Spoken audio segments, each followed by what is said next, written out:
Saat Arthur memasuki goa yang disuruh, ia menginjak batu dan berakhir tersandung jatuh menuju kedalaman gua yang terlihat kilau terang. Arthur pun mendarat dengan freestyle yang gagal. Arthur bangkit dari pendaratannya, dan seketika itu pula ia merasa terkejut dengan sosok hitam besar menyeramkan yang ada di depannya. Makhluk itu merasa senang karena akhirnya bisa bertemu Arthur. Makhluk itu sangat tinggi dan besar sampai-sampai tanduk miliknya menggores langit-langit goa di dalam. Ia berjalan menghampiri Arthur.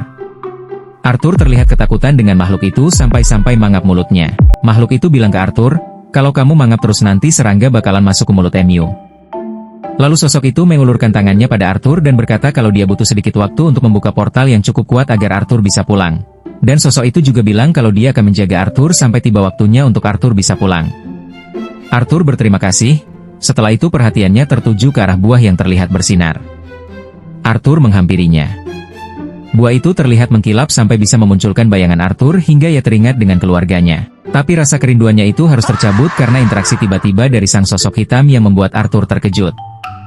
Setelah itu Arthur dan sosok hitam itu sekarang sedang makan berdua bersama. Arthur memulai topik dengan menanyakan nama sosok itu. Sosok itu menjawab kalau nama dia adalah Sylvia, yang artinya dia itu cewek. Arthur izin boleh gak nanya berapa pertanyaan? Sylvia bilang boleh, tapi gak bakalan semuanya dijawab. Arthur bertanya, di mana tempat ia berada sekarang? Sylvia menjawab kalau tempat ia berada sekarang adalah tempat di antara perbatasan hutan wilayah Elf dan Beast Glade. Pertanyaan kedua dari Arthur, kenapa Sylvia sendirian?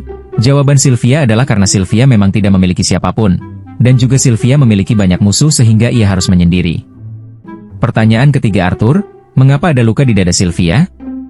Sylvia bilang luka itu ia terima saat pertempuran terakhirnya melawan musuh. Pertanyaan Arthur yang terakhir, kenapa Sylvia menyelamatkan Arthur? Sylvia menjawab kalau dia menolong Arthur entah tersentuh dengan keberanian dan pengorbanan Arthur atau entah hanya karena Sylvia merasa kesepian. Setelah itu Sylvia pergi meninggalkan Arthur untuk merawat luka yang ada di dadanya. Dan terakhir Sylvia memberitahu Arthur kalau keluarga dan teman-temannya baik-baik saja. Arthur merasa senang dan bersyukur dengan kabar yang Sylvia berikan padanya. Dan Arthur merasa berterima kasih kepada Sylvia.